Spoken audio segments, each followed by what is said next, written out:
Your profit margins are too low, and I can already see three places where we can start slashing costs, said the man in the designer suit, tapping decisively on his tablet. First up, employee compensation. I sat there, frozen, as Brian Hayes, the newly appointed regional manager from Brightpaw Veterinary Partners, laid out how my 14-year career at Oakwood Animal Clinic had just been downgraded to 60% of its worth. Nothing personal, doctor. Langdon. Just business, he added, flashing a rehearsed smile. We need to bring your compensation in line with current industry standards. My name is Jessica Langdon. I'm 41, and for every one of those years since vet school, I've been dedicated to caring for the animals of Lexington, Kentucky. What started as a position at a quaint, family-owned clinic had transformed into a mission I gave everything to. I wasn't just a vet. I'd helped this place blossom from two cramped rooms into a beloved community institution. I understand this is a transition period, I said, keeping my voice even though my heart hammered. When will these changes go into effect? Next pay cycle, Brian answered without looking up. We'll need your decision by Friday. When Dr. Harrington chose to retire and sell the clinic, we were anxious, but he'd reassured us that Brightpaw shared our values. They get what we've built, he'd said at the farewell dinner.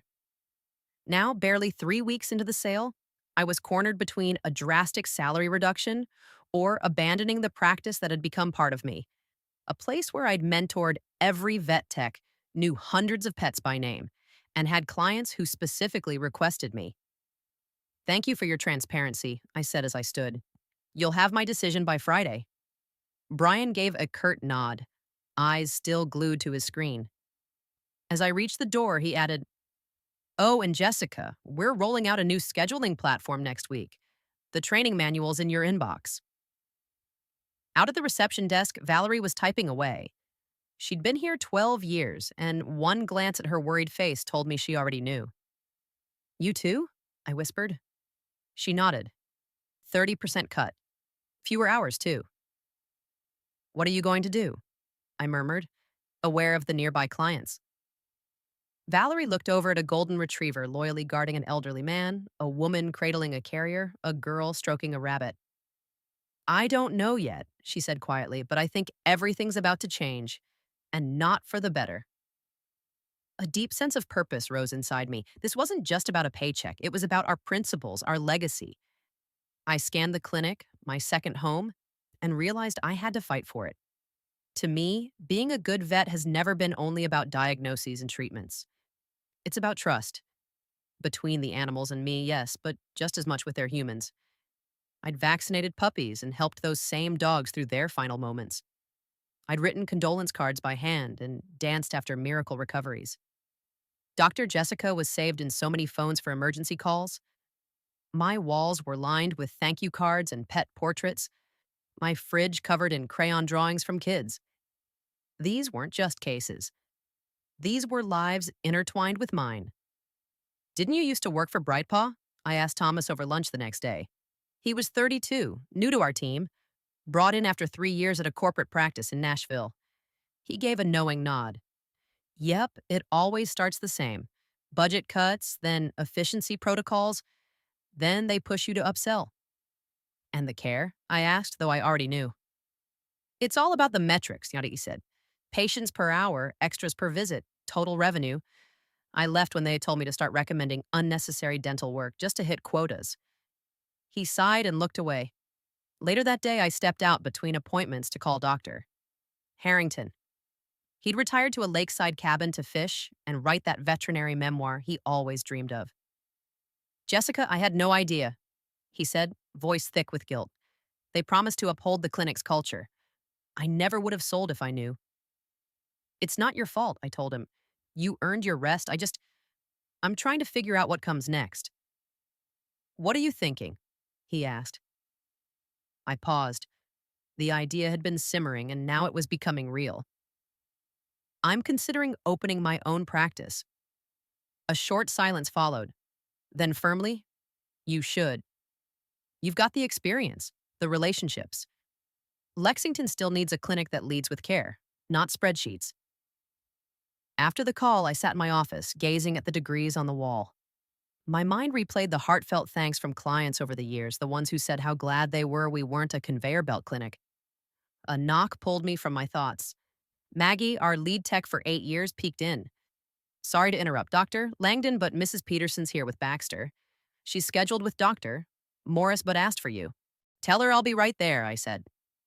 As I readied to examine the 10-year-old beagle I'd treated since puppyhood, I felt it in my bones.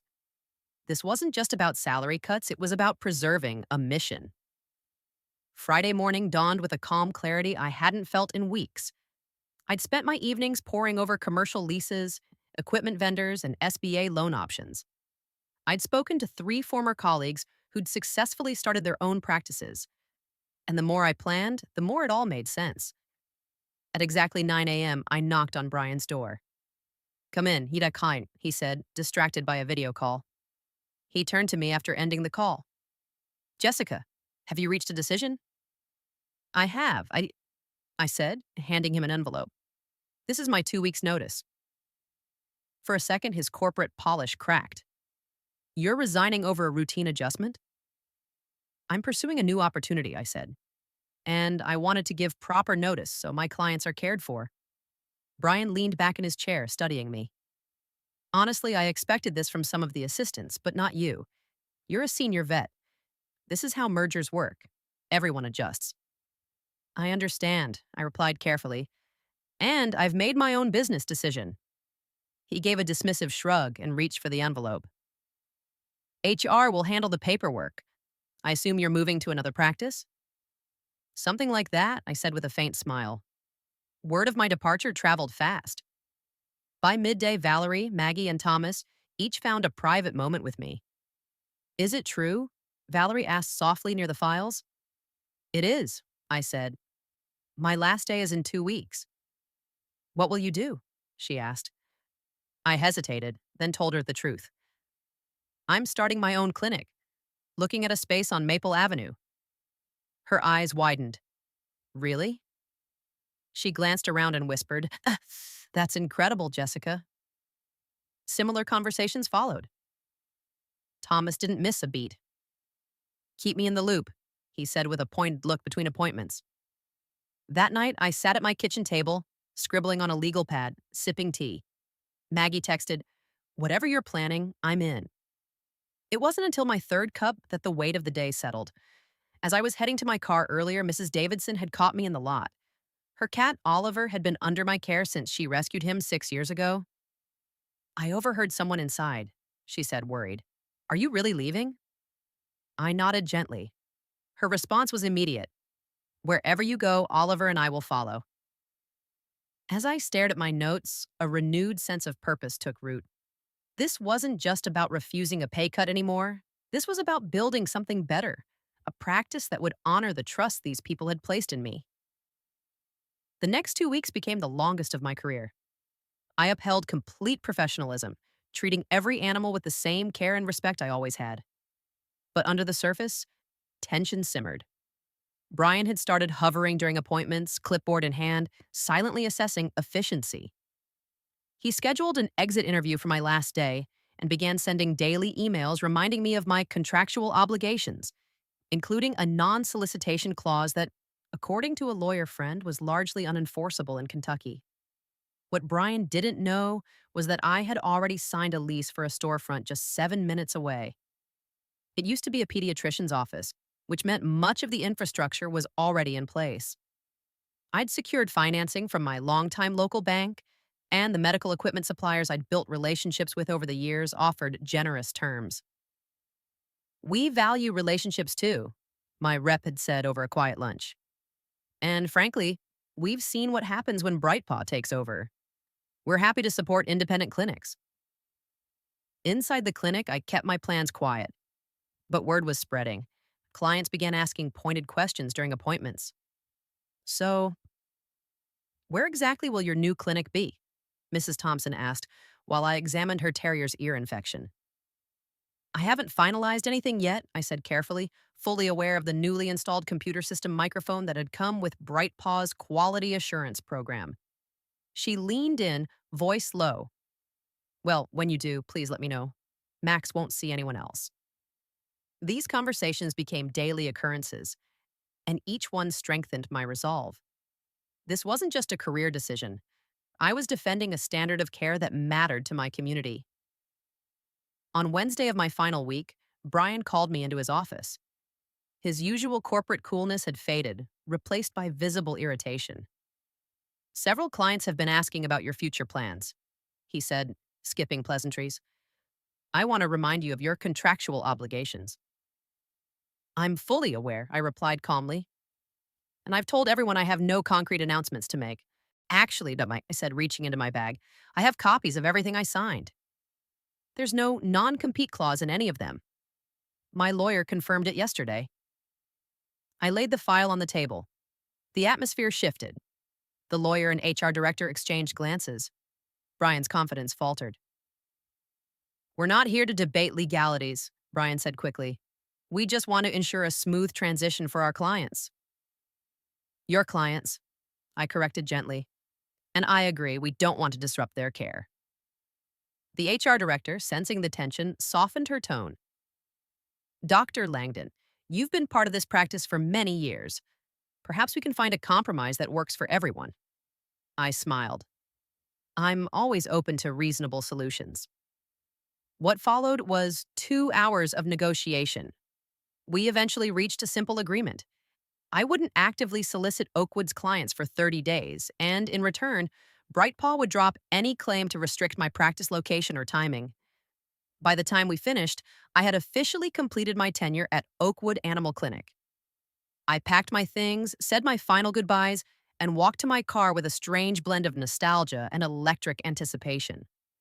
As I was pulling out of the parking lot, my phone chimed. A message from Valerie. Just overheard Brian on the phone with corporate. He said, she's just one veterinarian. How much impact could her leaving possibly have? I smiled and typed back, I guess we'll find out. What Brian and Brightpaw didn't realize was that I wasn't just leaving. I was already 2 steps ahead. 17 days later, Riverbank Animal Hospital opened its doors exactly 17 days after my departure from Oakwood. The timeline was ambitious: round-the-clock work, temporary equipment, a skeleton crew doubling shifts. But we made it happen. Thomas joined me as our second veterinarian. Maggie, whose hours at Oakwood had been cut, came aboard as lead tech. Valerie gave her notice the day the new reception desk was installed, citing a hostile work environment in her resignation letter. Our first day was supposed to be a soft opening, just a handful of appointments to test our systems before launching properly the following week. I'd only called about 20 longtime clients with urgent needs. At 8:45 a.m., 15 minutes before opening, I peeked out the window. A line stretched across our parking lot, down the sidewalk. Clients with pets waiting patiently. Did you call all these people? Thomas asked, stunned. No, I said, equally shocked. Only a few. Valerie was already logging into the new system. I think word got around, she said, smiling. When we opened the doors, familiar faces flooded in. Mrs. Peterson with Baxter the Beagle, the Garcus and their 3 rescue cats, Mr. Johnson with Methuselah, his ancient tortoise. We saw it on the community Facebook page, Mrs. Peterson said. No one wanted to miss this. By noon, we had registered over 70 pets. By close, that number had doubled. Every single client had the same message. They followed their veterinarian, not the brand. What touched me most were the gestures. Homemade cookies, handwritten notes. One family brought pizza for the staff. That night, a former colleague texted, "Emergency meeting at Oakwood tomorrow morning. Schedules suddenly empty." 1 month later, we surpassed every projection, expanded hours, hired more staff. By the end of our first month, we had over 800 pets in our system, nearly 70% of Oakwood's former client base. And we'd barely advertised. A single local paper announcement and word of mouth. The neighborhood pet groups are buzzing, one client told me. Everyone's talking about how you stood up to corporate. I hadn't set out to be a symbol of resistance. But the narrative had found me, and it resonated. 3 months after opening, I had an unexpected visitor. Dr. Harrington, my mentor and the original owner of Oakwood. I had to see it for myself, yeah, he said, taking in the clinic. You've created something special, Jessica. As we walked through the space, staff and clients greeted him like family. I made a mistake selling to Brightpaw, he admitted. I should have approached you first. Everything worked out as it should, I said. That afternoon, an email landed in my inbox from Brian Hayes, requesting a meeting to discuss the veterinary landscape in Lexington. I smiled as I typed my response. I'm available next Tuesday at 2 p.m. Nothing personal, just business. Looking around at what we'd built, tails wagging, cats purring, a team that felt like home, I realized something. The best revenge isn't success. It's building the place you were always meant to.